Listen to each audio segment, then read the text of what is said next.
Ladies and gentlemen, boys and girls, children of all ages, welcome to the 1 year anniversary of Two Dudes in a Room. We actually made it. It's fucking crazy. We're here, man. Yeah. And Never thought we'd make it this far. I mean, honestly, last year on March 8th, I didn't know that this journey that I would go on would bring me to this point. You know, I always believed in this project, but like actually hitting that 1 year mark, it feels special. So we're going to give you, it is special, a great show here today. You might notice something a little bit different about this episode. You can like see us. Yeah. And for those of you who haven't met us before, don't know what we look like, rate us one out of 10 in the comments. God, dude, relax. Yeah, but I just wanted to say thank you guys for all your support and everything that you've given to us this entire year, and hopefully we'll make it another good one. Oh, we will, for sure. Is there anything you want to say, Nathan? Yeah, I just want to clear up any confusion about our setting here. So for those of you who don't know, the spaceship that we're on, the Uchusen, just happens to look exactly like a house. Well, So- I mean, yeah, when we turn the holodeck on. Yeah, no. This is how it looks. You Yeah. don't have to lie to him. I mean, this Look. is how the spaceship looks. It literally has drywall in the spaceship physically. Yeah. and like Weird the- choice. Weird design choice. I think they did it for just like the living area, the common area. So if any of y'all are like, wow, they're not in a spaceship. Well, first off, you don't know how spaceships look thousands of years in the future. But also, yeah, it just happens to look like this. Yeah. So yeah, but all the like windows and stuff, that's just like hologram stuff outside. yeah. Like, the lights. come It's in. so it doesn't like drive us crazy by looking at the vastness of space all the time. Yeah, which does. Yeah. It's very empty did- out there. Yeah, you don't want to stare into the void. Too But moving away from the topic of the endlessness of the void, how are you feeling today, Oscar? You feeling good? I'm feeling pretty great. I'm feeling Don't say it.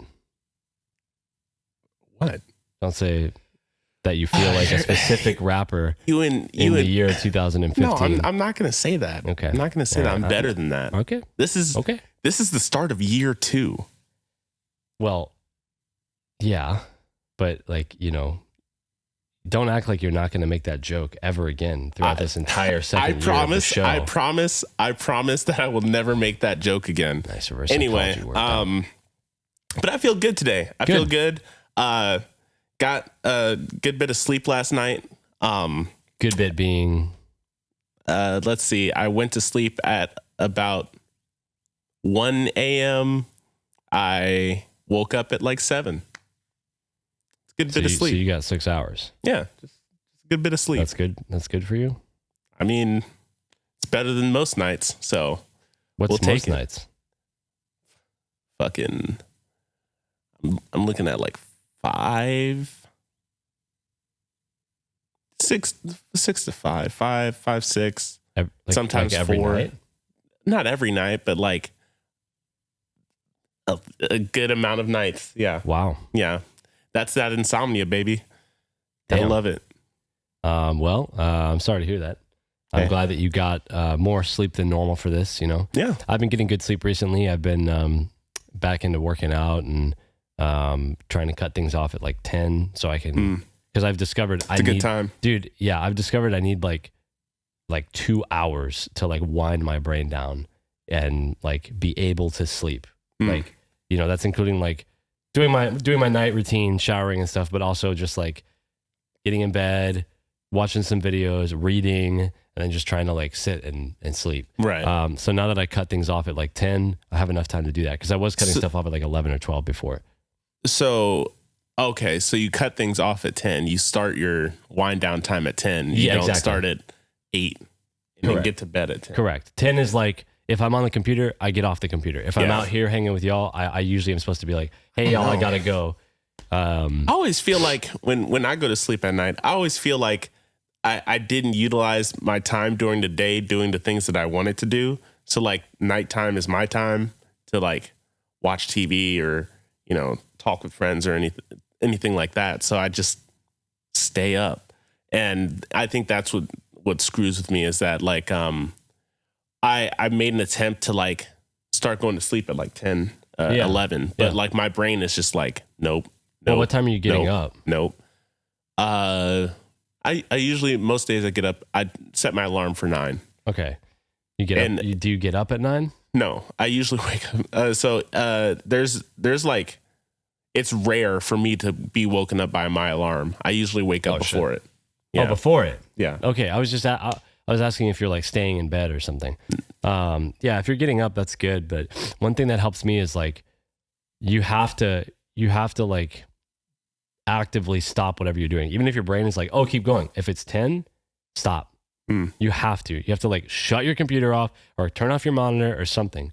Okay. Get up and be like, all right, shower, whatever. The shower is the thing that like tells my brain it's time for me to go to bed for some reason. And I'm sure you have your own thing. Everybody has their own thing, but you have to go do that thing. So your brain is like, oh, okay, it's sleep time. I've just been going into the sensory deprivation chamber they have in like deck 3. Right. And that's been working out great. That's pretty sick. Yeah. So I give that a shot. It seems a little with the water and everything. I don't want to drown, but it's a little weird. Luckily I think it's not water. It's some sort of like, solution. It's like temperature regulation solution that they use now. So sick. It's not too bad, but anyway, yeah. Now that we got your sleep figured out, do you want to talk about the topic that we want to cover today? So we got a couple different topics we want to cover today because this is a special episode. We're kind of thinking about doing like a retrospective of the entire show and talking about like things we've learned over the last this past year, things that we loved about the podcast, maybe some of our struggles, and we're just going to go into that. So Nathan, I have to ask you, like, what did you? That's going to start a fight. When we first started the podcast, how was your feelings about that? I was excited because I've always liked the idea of doing podcasts. I've done them before. And that's why we both wanted to do it, because we both kind of came from a similar conclusion that I think we both naturally had an interest in doing this. We're awesome and we have to let the people know. Yeah, for sure. And then I think additionally, once we did that first episode, we were both like, yeah, we have a good back and forth, So we knew it was, because like, when I was like 18 or something, I had like a friend from school that I started a podcast with, and it was just two people trying to do a podcast. We didn't really have that chemistry. You can't really fake that. You either have to train it or you just naturally have it. You just fucking know. So, and Oscar and I seem to have that back and forth that keeps it engaging. So, yeah, that's kind of how I felt about it. Yeah. I remember, man, I'm really trying not to start any fights, but I just remember when we first started it, like, thinking like, man, I have a really good partner because we play off each other really well, just like you were saying. Right. Cause I'm like the, I'm like the fun uncle, kind of expressive, kind of, I like to have a good time. I'm funny, stuff like that, the comedy. And you're like the straight guy, the straight man. Yeah. We play off each other well. And so I think that definitely heterosexual. Yeah, I think it definitely works. Sure.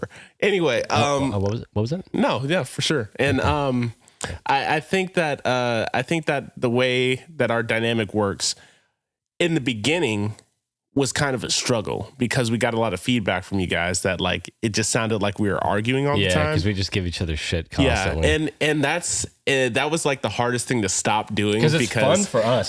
For us, like that's just how we talk. Yeah. That's just how we communicate with each other. It's mostly insults. Pretty much. That feels about right. That's right. but for a show like, the listener is like, oh, they're kind of just bickering. Yeah. And so I tried to do a lot of work on my end of like not interrupting or like not giving him crap for every little thing. Oh yeah. I think our segues have gotten a lot better too. 100%. Yeah. I just think that we looked at the situation and just like the consummate professionals that we are, we fixed the problem or tried to fix the problem. We're, always continuing to learn and evolve and change. And so I think that where we are now is a lot better than where we started. And I can't wait to see where we go in the future with this. Yeah, we have some ideas for different seasons. Stuff, I mean, cool. It's only going up from here, baby. Yeah.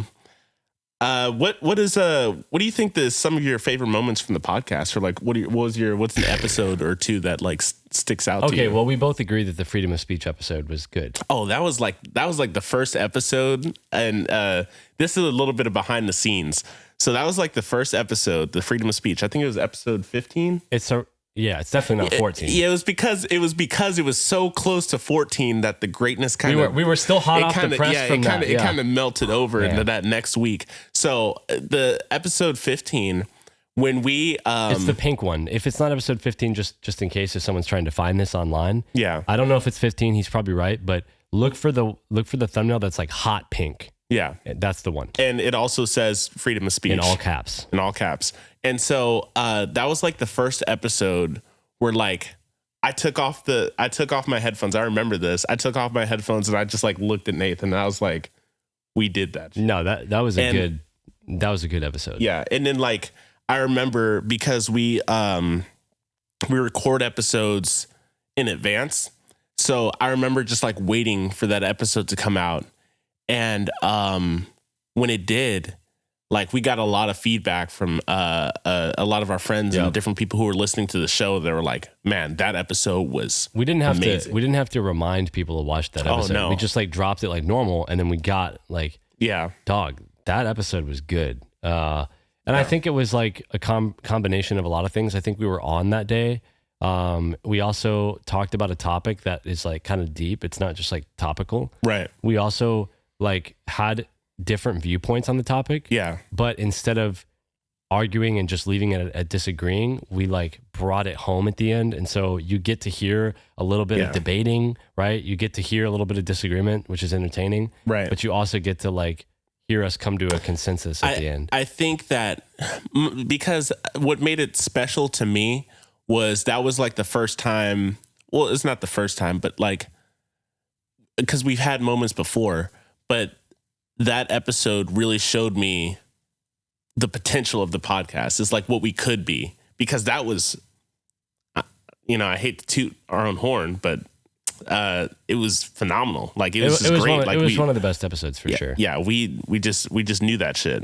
There's been, now as far as moments, there's been some really, really funny moments on the show. Oh yeah. That are just these little like 5-second clips, you know?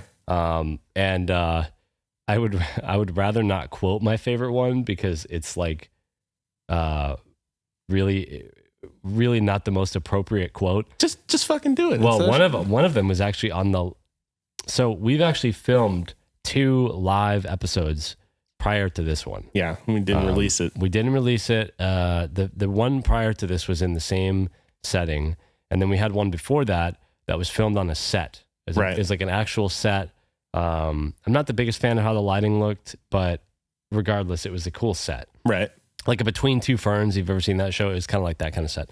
Anyway, the recent one we did in this setting, I made a joke on the show that was like about, it was terrible. It was about like an orphanage burning down or something like that. And that I don't remember this. I do. And I also made a joke about some dude like having sex in his car and referring to his used condom as a windsock. What the fuck? Yeah, that one was pretty good too.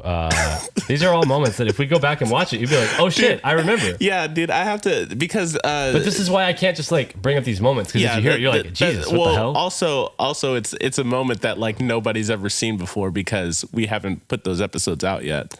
But there's been more moments like the one where we told they're so bad. I don't want to bring them up. The one where we told, like, if you're a kid and you're listening, it's your parents' fault. Or like, that was in like the first 5 episodes. That was a really early episode. What was it? Like your parents don't love you or something like that? It was some super messed crazy up thing, but it was funny in the moment. It was pretty funny. One of my favorite moments is like one of my favorite debates was like that episode where we I think it was like episode 8 or something like that. It was one of the earlier episodes where we were talking about what was and wasn't a sport. And oh my God, we just really got into it. You got heated in that episode. It's just hilarious. Just I guess our sense of humor, it comes from like just trying to dunk on one another. I guess. And so yeah, and so we like are it's just, both always looking for those moments. Oh, yeah. where we're like, yeah, see, I got you. see Now he's you can't say see shit. he's dumb and everybody can see it now. Like that's like what we strive for. Yeah, but I feel like you told me that you have friends and family who now that like they don't know me, and so now that Right. they've heard that episode, they like just have a bad view of me because Yeah. they think I'm just like I hate Oscar. Yeah, I actually, somebody just recently told me like, oh hey, I still don't like that Nathan, and I was like, what can I say? He is pretty shitty. Oh my But- god! I know for a fact if they met me, no, yeah, that's they'd be why like, I don't. this guy's not. That's why I don't feel bad about it. If people were to just take your personality based on how you talk to me, man, Hey, likewise, bro. Some of the stuff that I don't know. I feel like I'm a bit more charismatic than you, so listen to this. It's just Listen to it. I have a This- way. I have a way of making fun of you that makes people endeared to me. I don't know I think. if that's. Type in the comments if you disagree or agree with that situation. Like, which one of us do you like better? I don't know if. It's the truth. I mean, You're acting like MJF, dude. you wouldn't even know who that was if it wasn't for me. And that's another thing. We could talk about the Gambit. Yeah, so that's another chapter, I guess, right? Yeah, It's like- that was I think the Gambit, looking back on it during the time, hated it. Oh man. How much I hated playing Elden Ring. But now it you've been was- playing. It's not that bad. It was literally like there was some days where I came over here and I was like, man, I gotta grit my teeth and I gotta go, do this again. Pause. But I just didn't enjoy it. But then like now that like looking back on it, and then we have the Elden Ring video on the channel as well. If you Right. want to go check that out. We also have a couple streams. It was just there's so many moments from that are just Oh, yeah. so fucking funny. Yeah. When in the Elden Ring video, you always point it out whenever we watch it together. But like where I was like, oh, they called me the quiet kid, then immediately It's so get my funny. shit up. You get there's like decked. there's moments that we did not plan that we just like go back and watch later. Is like, wow, that really happened. Yeah, dude. Yeah. That's why I'm glad that for those of you who don't know, well, actually, I don't think we've announced it. No, I mean we haven't. This is the perfect time. Yeah. It's our anniversary video. This is true. Go ahead. man. You want me to do it? Yeah, You go sure? ahead. Well, Oscar, we were talking because, as y'all might know, there's a DLC coming out for Elden Ring. I believe it's coming out in like June or July or something. Anyway, it's called Shadow of the Air Tree. It's this whole DLC coming out. And Oscar, I was like, man, that video did really well. It's everybody likes it. You're great to watch, play it, and like this DLC is coming out. The game's gonna be popular again. And he was like, you know what? Why don't I start over? I'll start from scratch on a melee only run because he did magic before, and I'll get Which there's nothing wrong with that. Yeah, I mean, there's nothing wrong with picking like the easy difficulty in the game. It's just like if other people see you pick easy, they're kind of gonna be like, you're either like it's a part of not the like game. that, or the you're game just a doesn't. casual. There's You don't play there's no games a lot, sliders so- on the game, so it doesn't. Well, get I think easier. Miyazaki's smart, and he added a difficulty slider in by letting you pick magic. But anyway, so he's gonna get totally caught up to where the DLC requires him to be, and which I found out recently is pretty far. You said what, level 70? I think it might be farther than that. So you better get And on we're it. gonna, we're gonna, We got to talk about that, by the way, because we're gonna be out there. if you're going to be recording every Friday, like that's only, an hour. I mean, you did what, like an hour last time? Hour and a half. Yeah, that's only an Something hour like and a that. half a week, dude. That might not be enough, but we'll figure that out. But anyway, he's got to get caught up to the DLC. So that's the big announcement, is that there's going to be new, and we have an actual editor now, Yep. which is great. Yep. He's awesome. He's been really easy to work with, and he's going to be editing that stuff. So Yeah. we'll be able to put It just stuff out frees regularly. up more time for us to get more content out to you guys.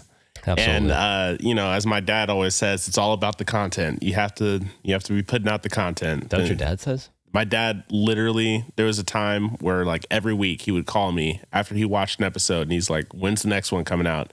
Man, Need that respect. content. And Love so, that. yeah. So, you know, shout out dad. If we had the bandwidth and the money and the time and resources to put Yeah. something out every day, we would do it. Dude, fuck. It's just we both have lives. We Yeah. don't have unlimited money. We don't Yeah. have unlimited time. Yet. Yeah. Yet. Yeah. You guys will help us out with that. Oh my But back to the Gambit. So like, yeah, I felt like it at the time. Because it was my idea. At the time, I was like, you know what? I'm willing to do whatever it takes to get Nathan to like explore pro wrestling, right? And so I was like, even if it kills me, you know, we're gonna do this. And he did, and he, you know, he stuck by it for a while. And in the beginning, it was kind of rough because we had other people there who were constantly shitting on it, but you know, we got past it. And yeah, what was your experience with the Gambit? There were a couple of good matches that were enjoyable to watch. Out of everything I watched, there were like 3. The more intoxicated I was, the less painful the experience was. If it was a drinking game, I felt that was the best way to appreciate wrestling. Pause, huh? We only drank like 2 times watching wrestling out of like Yeah, 14 or 15 times we watched, or however many times we watched stuff. yeah, But those times were fun, and yeah, it was all right. I mean, honestly, I get it. I get why some people have an appeal for it. It's not my cup of tea personally, but I feel like if you, well, besides Will Hobbs, yeah, I mean, he's the best wrestler alive, but outside of him, you know, if you're watching, like, you really got to watch the good matches. Otherwise, you kind of got to like just like wrestling to enjoy a lot of the whatever matches, like the it's this day's just this guy fighting this guy. It's not like a big deal or anything. I think it I also just think that like all the characters in Dynamite, except for like MJF and that guy he teamed up with recently, not Jericho, Adam Cole. yeah, are just not super interesting. Like I'm sorry, I just can't get behind them. Darby is just an edgy dude. The Jungle Boy is just the most like shallow character I've seen. He's just kind of basic. MJF he's a good heel. So it works. That's a good term. Yeah, Good thanks. He's a good heel, so it works. But they're all just kind of, and then the other guy, who's the other guy, the fourth of them. Oh, Sammy Guevara. Yeah, I don't know. Compare that to like the WWE stars. They're like all like so many of them are classic and like famous. So it just, I don't know. I think Dynamite needs more time to mature to get to that level where you're gonna have that stuff. Yeah. But it was all right. I think it also, and this is something I've discovered with you and a little bit with Nick too, is that your tolerance for, or not tolerance, but you have like a threshold for whimsy that is a lot lower than most people. It's like you don't let your imagination capture you and get you spun up. You kind of hold on to like, it takes a lot for you to get to the point to like, wow, like that's crazy. Yeah. You know, I expect the medium to do that for me because the best things create that suspension of disbelief for you. And it's not like I'm sitting there just like, no, I won't allow you to do that to me. But it's just, it takes a lot more. It takes a lot more to get you into that part, to that mode where you're not thinking of it as like a real life thing. It's still, it hasn't crossed that threshold for entertainment, or at some points some points it will, some points and it even then, won't. like a play is different. Like if I watch a play, I know that it's a play and I know that they're trying to like explain a narrative. So at least then I can enjoy like the stories that progresses. But outside of the small story elements, a lot of it is just watching them like fake hit each other for like an hour. So it's like, but I thought it was all right. And I think you discovered that Elden Ring is not as bad and terrible as you thought it was going to be. No, it's definitely easier now. I mean, Yeah, like you've been enjoying it now. The more I played it, the better I got at it. The more Yeah, you got a lot better. The more I understood that like it's just trying to screw you over like at all times. You got to do the same thing back. Yeah, and it's just like cool. Yeah, It's cool. basically like playing a D&D campaign where the DM is just trying to get his party killed. Yeah, and, that's exactly and what it's everybody loves playing D&D like that. Well, yeah, I mean, it's a little different, but yeah, but well, what I'm saying is that like, you know, I am like for any JJK fans out there, I'm like Maharaga to where I can adapt to any situation and conquer any challenge. So the longer I play Elden Ring, the more I adapt to it, the more it becomes, you know, cake. So I'm sure did you just compare yourself playing Elden Ring to Maharaga? Yeah, because of the adaptation. Okay. Yeah, because like, you know, you can throw something at me only so many times, and then like eventually like I'll be like, oh, download it, I got you, and then it's not going to work again. When precisely in your playthrough of Elden Ring did you feel as if you had a boss downloaded? I mean, like I beat that first boss in like 3 tries. The first boss? That was like the boss that you thought I would never beat, and I beat in like an hour. It was 10 tries. I remember because it was specifically flat 10. You're talking about Margot on the bridge with the staff, with the wooden staff. Yeah. Yeah, Nick was in the room. He can also corroborate what I'm saying. Yeah, but it was 10 tries. Yeah, but I beat him, and you thought I would never beat him. I beat him before 10 times. No, you didn't. You're talking about Dark Souls 1. No, I'm talking about Elden Ring. Yeah, it took you 10 tries. The guy with the hammer, the light hammer. It took you 10 tries. Ask Nick, 100%. Brandon was there too. Were we recording at that point? No, it took you 10 tries. I remember because it was exactly 10. I remember. So I beat him on my 10th try. Yes, you did. Okay, so right, ladies and gentlemen, this is adaptation. The question wasn't I learned if you were able to beat him, because I'm not taking that from you. You beat him. I did. And I genuinely didn't think he was going to beat him in that session. He literally thought that I wasn't going to beat him. I thought that he wasn't, and he did. But I would like to remind you that on that 10th run, you were down to your last Estus flask, and you were screaming in panic as you mashed an attack button because you rolled through his thing wrong, and he almost killed you, and you got him. So almost only counts in horseshoes. The reason I'm bringing that up is because that is not the same as downloaded. I fucking downloaded. I fucking got him right where I wanted him. You were, and then I beat him. You were panicking as you.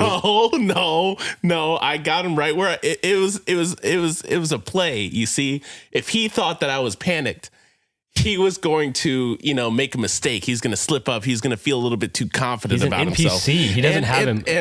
And he saw that, and that game learns your habits too. And you told me that. And so I was doing something erratic, so he would think that, Well, it doesn't. It doesn't learn your habits. It just reacts to what you do. Yeah, it reacts to what I do. And so I did something to where I knew he would react to it. You screamed at the game and then missed your attack. I got him with a hit. Well, I have a question for you, Oscar. What was your favorite moment in your playthrough of Elden Ring? Or what was one of your favorite moments, One of my favorite moments in my playthrough. That's a tough question because I went through a lot of shit. Mm-hmm. I went through a lot of shit. A lot of sitting back and shooting projectiles. It takes a lot of skill to be able to time that right. And being able to know when to roll, when to use your ashes and stuff like that. So it's just, when to use your ashes. Yeah. I'm thinking, and people haven't seen this yet, but I think that when I well, actually they have seen. If it was on the stream, they've seen part of it, but when I beat Renala's first stage for the first time, and I was like, I thought I did it. Oh no, that's in the first episode. Yeah. They saw that part. I thought I did it, and Nathan's just like, "Oh yeah, you got her, man. Like, we did it there, and you just got to watch this cutscene or whatever." I played it off. I was like, "Yeah, she's like a shard bearer, so like." Yeah, and then it goes into like the second phase, and he's like, "Oh, it's just the first phase. Oh, You by the gotta way, do there's it a again." second phase. Yeah, and like I just remember because I put the controller down, I was like, "Man, that was Oh tough." yeah, and you hadn't had Whoa. a 2-phase boss yet. No, yeah, I put down the controller and I was like, "God, thank God I'm done with that." Yep. And then he was like, "Yeah, it's the second phase." And I was like, "What?" And then it's like a completely different area that you're in. Different There's like attacks, the moon, completely different boss. attacks, completely different everything. And you're just like, "How do I not die? How do I not die?" And it's just like, you're dead. And then I'm like, My favorite moments are when you like explicitly say how confident you are, and then you just get decked by something. Because Elden Ring and Dark Souls will do that to you. Even if you've been playing for a long time, like I've played all the Dark Souls games, even I'll get humbled. You know, I'll think I'm the shit. I'll go in, and some stuff will get you, dude, because it's just set up like that. yeah. And so there were moments where you would be in the second phase, and you'd be like, "Nah, I got it. Come at me." And she would just shoot a fucking laser beam at you and just instantly kill you right after you said that. Yeah. Like, it's like that right there is a full package of comedy. That's just setup, punchline. Yeah. Boom. It's just nothing like it. Yeah. But my favorite, that moment is like the setup to my favorite moment is when it's been a while since I thought about it, but like when I beat Renala, spoilers, but not really. I'm like that. Well, they know that there were other episodes. I'm the They saw the stream. I'm the Maharaga of Elden Ring. So okay, dude. you know, I'll eventually get there. Yeah. All right.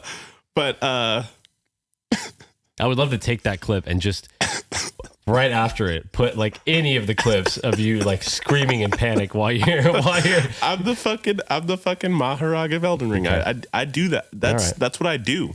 Mm-hmm. And at the end when I finally beat Renala, I think I was like, it was like the same situation. Like I was like on my last bit of health. That's what it was. I was like on my last bit of health. It was down to the wire. And she had like shot like a blast or something at me. Of like and the ones that swarm or whatever. and I did the same thing at her, and she died, and it killed me at the same time.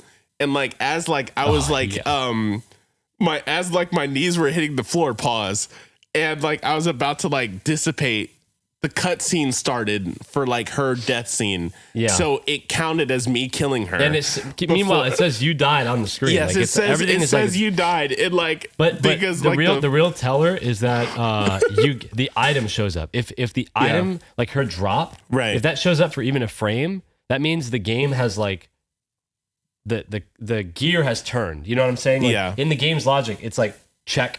It like checked off that you beat her, and everything in the game has changed. Yeah. So I was like, wait for it, because that's not the first time like you've had it down to the wire. Yeah. And you've been robbed before. Oh yeah. So I was like, oh shit, you know. And I was watching, and it showed up for a frame, and then the cutscene happened. I was like, you got it. Yeah.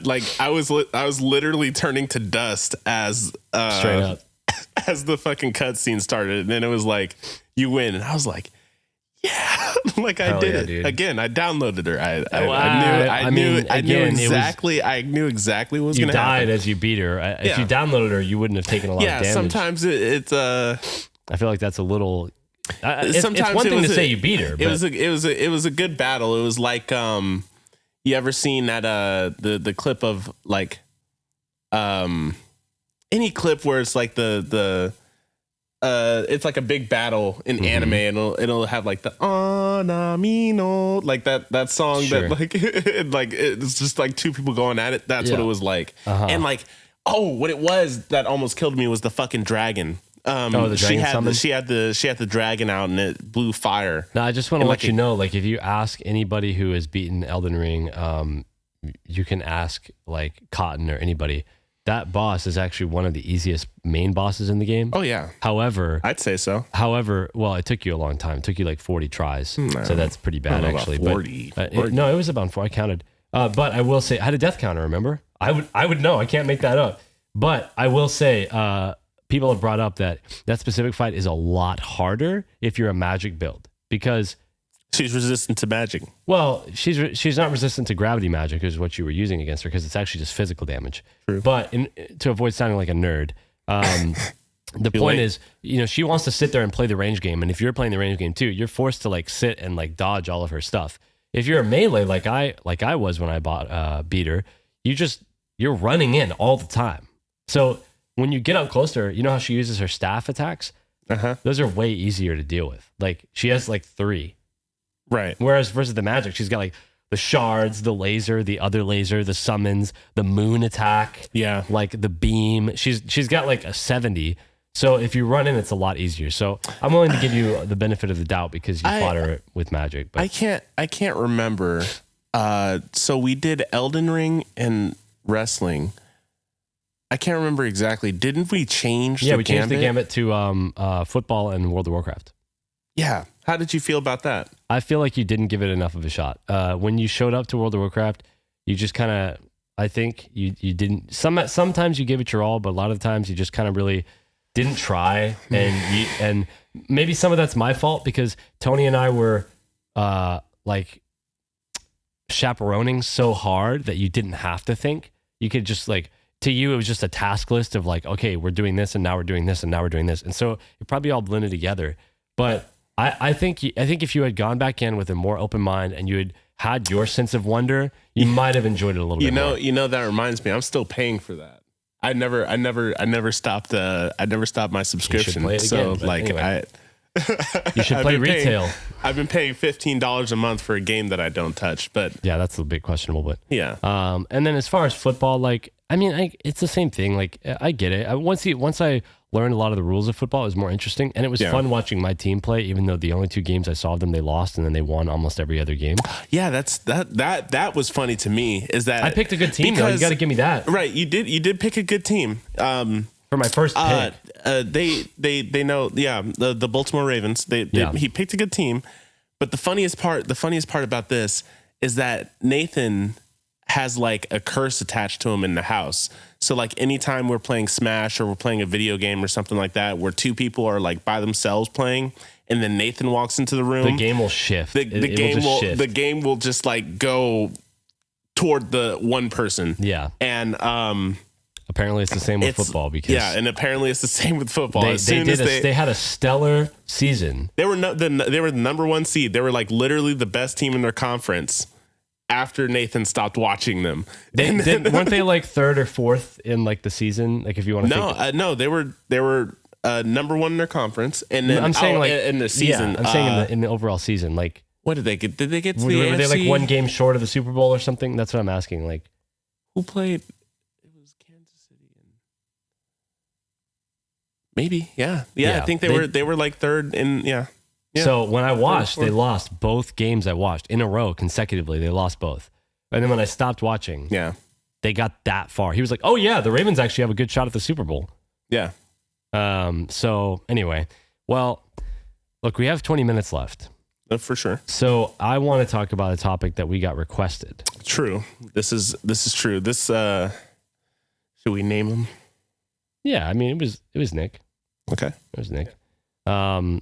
This is actually a topic that he requested, over 3,000 years ago. We just had it in the bank. Yeah. And normally we would have more time to talk about this, but we wanted to fit the previous stuff into the show and all that. Right. But the question that he asked was, what do you think makes a moral person? Like, what do you think qualifies a moral person? What's the things that if a person possessed these qualities or acted in these ways, you personally would believe to yourself that that's a moral person? Right. I have mine. Yeah, why don't you start? With this one? So I know that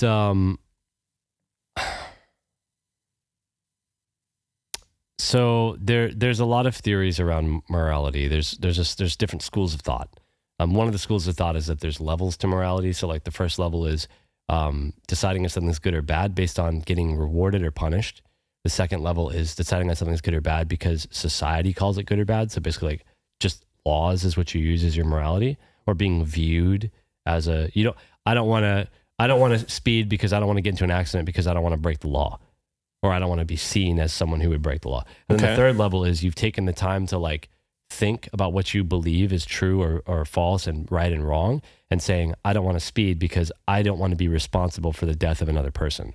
That's like a third level of morality. I'm not saying that those levels are how morality works, but that's one of the schools of thought that I identify with. So the reason I bring that up is because when it comes to morals, due to that third level, you would make the argument that people have different morals. True. If they've actually thought for themselves, then you've probably got some morals that are like very specific to the person. But then you've probably got morals that are like, hey, we probably shouldn't kill people. Yeah. You know, that like most people can agree on. Right. And even then you have some people who think it's okay in certain instances, right? Like, what if it's self-defense? What if they killed someone in your family? What are you going to, you know? Anyway, to keep that long-winded answer brief, I think a person who is moral is someone who has come to terms with that, and they try to act in a way that aligns with what they know what they think is right, and they try to act in ways that align with that. They see decisions in their life and events in their life as forks in the road where they can either choose what they think is right or not. Some people don't even see things like that, right? Yeah. They don't even consciously go, hey, what's the right thing to do? Right. So I would say a person who asks themselves actively, what's the right thing to do? And they try to do it. I mean, yeah, I feel like there's been times in my life where, you know, you have like an obvious like decision. Okay. Like, what am I going to do here? You've talked like a big game about like how you are and how your morality is. And like, it tests your, integrity, or like your honor, to use a Bobism. Yeah, true. It tests like, you know, who you are at your core. And it might be a hard decision. Like, I don't know, just like to say like, if you were given a test in school and there was like and you were like allowed to use your computer, and like, you could totally cheat on that test and like nobody would know, but like, are you going to, it wouldn't, you know, it would just be up to you, like the kind of person you are, like, hey, am I gonna you know, take the easy way out, or am I gonna like allow myself to, you know, test myself and to like actually see what I know. And so it's just like, I think the moral person is who you are in those moments. Moments. Yeah, and that's the definition of integrity is what you do when no one is looking. Like, exactly. When it's just you, are you going to make those decisions? Right. And so like, you know, I'm not going to say I'm perfect in that. No, I mean, no one is. I've like looked back and I can say that I've made the right choice every time. But when I do find myself in those moments, I think that more often than not, I do the right thing. Yeah. I feel, for me. But is that your answer? Is that your answer to the question though? Because it wasn't you. It wasn't about you. It was, what do you think makes someone a moral person? I think that's what a moral person is like when you get into those moments of like, you know what is right and you know what is wrong. I think you're right. I think there are some people. What do you do? There are some people in my life that are so moral that like they make me feel bad sometimes. Oh yeah. Where I'm like, damn, like that person addressed the elephant in the room, or they did the right thing when I was too scared to do it, or I didn't even think about it. Even when it's like hard, even if it's like, even if you lose something, like if you lose an opportunity, or if you lose, or if you just kept your mouth shut, you could, you know, take the money or whatever. It could be anything. Yeah. They'll do it. They do it because it's not right to, like, if you found like a lot of money somewhere and you could either give it back to the person who lost it, or you can just keep it for yourself and nobody would know. Yeah. What are you going to do? Yeah. I think that's one. I also think, how do I say this? Like, I think that can also be a double-edged sword. I think some people can be so concerned with morality that it can put them in a bind, because if they are put into a situation where it's not clear what the morally correct decision is, it can really stagnate you. If you're that dependent and like concerned with your morality. Sure. And I personally know like people who are so concerned with morality and like the traditional sense of what is right and what is wrong, not just for them, but for like people, like mankind, that they'll actually feel bad about a career choice, for example, because it might be tied to something that's immoral, or they might feel bad. Like if you're like, I don't know, like Muslim and it's against your religion to drink, but you become a bartender. Is that like that's a good talking about? Yeah, but imagine if the religious component wasn't there and it was more just like, well, at the end of the day, I'm responsible for getting people drunk. Okay, and then like imagine having moral issue with that. Like imagine they could get drunk and go drink and drive and kill somebody. Sure, or just like at the end of the day, like that's all. Yeah. But at the end of the day, like not even just that. Like that's what your career is based on, is just getting people drunk. Like that's how they might think of it, and so they'll literally struggle to like apply for a job because of that thing. Interesting. So like it can be a double-edged sword. Yeah, and we need people like that who care about morality, because if we didn't, we'd be lawless heathens. I think another very important part of morality is that you have to be a very compassionate person. Not a very compassionate person, but you have to have compassion for others. And how much compassion you have, for me, I think determines like how moral I view you. Like if you're willing to put other people above yourself, and I think that goes into that component of like doing the right thing. If it does more good for other people than you. I'm having issue with that because I'm confused on where you draw the line between compassion, selflessness, and empathy.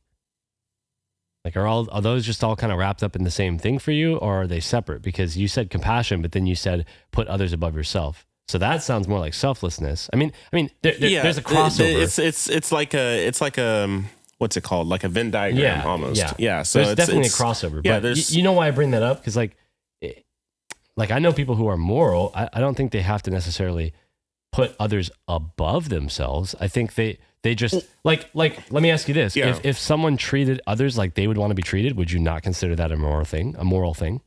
Yes. Okay, well that's not putting them above them. That's just putting them at the same level as them. Treating them how they want to be treated, equal. Well, what I'm saying is that in the moment, it could be. It's more doing the right thing, regardless of if it benefits them or not. It could be in a situation like, say, if you. This is just a random example. Like if you were to like give like a homeless person like money or something like that. That's if I put myself in their shoes. Like, hey, if I was in their position, I would sure want somebody to like. Sure. Even though like, it's like socially we're not socially equal. Like I'm above this person, but I'm, Yeah, but the treating others like you want to be treated is like equal for everybody. Yeah. It doesn't matter what their social status is and also like, no, I get your point. But also like the homeless one especially goes into a gray area because I have a lot of friends who have like literally given a homeless person money and then watched that person spend it on alcohol, like all the money on alcohol. Or like they'll spend it on something. Yeah. And I'm not saying every homeless person is that way. They're not everyone's like that. But I know people who they don't really donate because they've seen it happen so many times that they actually think that they're doing something that's morally wrong. Like enabling them. Yeah. And so they're actually doing the harder option for them, which is not giving them money because in their heart they want to. Right. So that's also just an interesting like tidbit to think about. Yeah, I think that's why things get gray really quickly. Yeah, I think I can see the dilemma with that. I think that there's a lot more wrong with that particular subject than just people like lending money and stuff like that. I think so too. It's a deper issue than just because you giving somebody money on the street is not gonna. Well, well, hold on. That depends on the person though, because you're able to just excuse yourself of that dilemma by saying, well, it's not my fault that they're spending it on alcohol, but those people aren't because they know that person's going to spend it on alcohol. Right. Now it's a little different than like if you have a friend who's an alcoholic. Yes, and but you what give him money when he's at I'm- the store. That's what a little I'm saying, different. what I'm saying is that on my view of the homeless crisis in America, there needs to be a lot more done than just like the Good Samaritans giving. Oh, yeah, that I agree. There's no. It's not resolving the problem at large. Exactly. That's Yeah. what I'm saying is that it's like a Band-Aid. No, I agree It's like with you. it's like a Band-Aid on a bullet wound. Like Right. you're not Yeah. you're helping, but and, you're and, not. and I also think you could make the argument that like the percentage of homeless people that will just spend the money on alcohol Yeah. is also a result of the bigger problem. Exactly. That's what I'm saying is that there's like a bigger issue. Like why is it like that in the first place? But that's a whole Sure. nother tangent. But I think that but I think that in order to be like that's at least how I live my life. In order for me to feel like I'm a good person and moral, I tend to try to be a little bit more selfless, try to put myself in others' shoes, have that empathy for somebody else. Actually think about like what it's like to be that person and their trials and tribulations, even with people like I don't agree with or I don't like. This is why I say that like I believe that you should, not you, but the greater you. I believe that you should The plural you. The plural you, yeah. I think you should be aware of the fact that other people don't have the same morals as you. So if someone acts in a way that doesn't align with one, because it sounds like one of your core values as a person is like that selflessness or that compassion. And you Right. said on the show that you actually, when you're looking for a relationship, you actually want that from someone, a partner, is someone who is extremely compassionate. Like that's one of the things that like will make you fall in love. Yeah. So that's clearly for you, that is a core value. That's not a core value for everyone. Now, I'm not saying that someone is moral if they're selfish and, well, that's just not their core value, so it's fine. But like, that's why I say something that makes a moral person is not necessarily if they possess the core values I possess or if they're Right. selfless. It's if they have identified what their core values are and they act in accordance with them. That's what I think makes a person moral.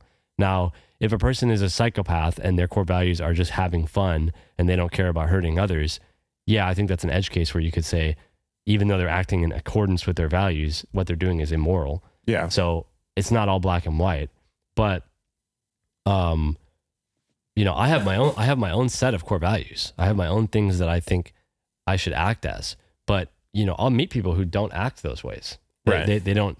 And you have to be aware of that because that's where disagreements stem from, or that's where like anger or frustration can stem from, is a person acting in a way that you think is the wrong way to act in that situation, right? Right. Like it's inappropriate to act that way.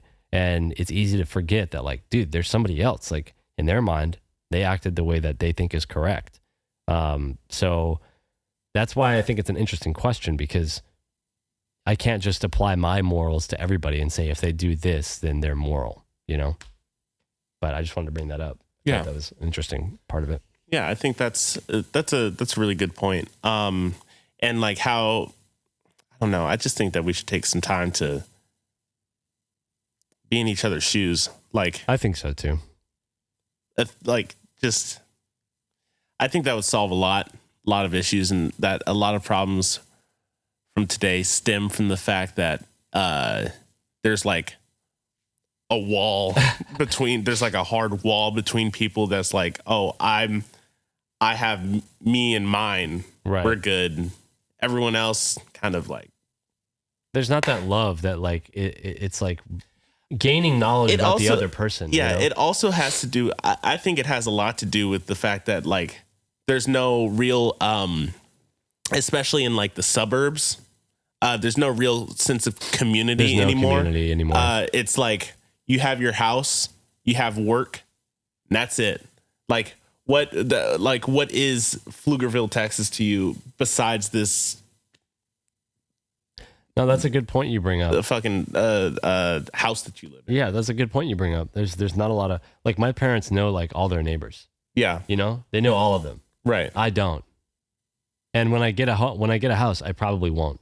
right. I'll probably know a couple. Yeah, Maybe my next door ones and like the guy across the street. yeah, That's it. But Yeah. they would know everybody. And like Yeah. We're talking about you can walk up and the classic like borrow sugar or whatever from the Yeah. you know, it's like I think you're right. You can't really do that. Yeah. Well, my thing is that can, like but it's the way that I mean, even the way that the suburbs are built, or like the way that life is now, to where you have to like work all the time in order to just get by. There's no And that's how there's no life like has been room for a while. But. Yeah. But what I'm saying is that there's no room for like a third place for you to go that you know, for some people it's church, for some people it's like a bar, for some people it's you know, going to like do sports or something, or like coaching or something like that. Just like a third place that you go that's not, you know, school or work, that you go just to chill and be in your community with other people who are around. Like in Japan, a lot of people go out like to like an izakaya, like that's their favorite izakaya, and they like know the chef, and they know like the people, the regulars and stuff like that. Right. Same thing in like Britain, where people are in Europe, where people go to like the pub, and like all their friends, they've got their buddies. Yeah, all their buddies, their drinking buddies are there, and like they know the bartender. Like, right. That's like the guy, and then like, and so for us, like in like modern America, you just don't have that. Like, I also think like you don't have to necessarily be. I think you should be compassionate, but I don't think you necessarily have to be compassionate to see in somebody else's shoes. You just have to be able to like have some perspective. Like, just treat it as a mental exercise of like, just imagine it, envision what it would be like to live like that person, how they think and the situation they're in. Yeah. And I think you'll gain a lot of more understanding about like, you won't be surprised anymore about why people say the things they say. Yeah. Right. Or do the things they do. Or do the things they do. And you might even be able to bridge that gap between them a lot easier because you are taking the time to get them, to understand them. Yeah. So I think you're right. I think that's something that we're sorely lacking on. And we came to that same conclusion at the end of the freedom of speech episode. So, you know, I think that's something that we've seen be true. But anyway, that being said, I think it's been about an hour. Oscar, was there anything else you wanted to cover for this special episode, or anything you want to say before we? No, just I'm just grateful for everybody who's given us a chance, and who's watched us and who's stuck with us for this long. And we're going to work our hardest to make sure that this year is even better than the last. Yep. We're always going to try and work on improving. And so hell yeah, I'm going to go ahead and wrap it up. Yeah.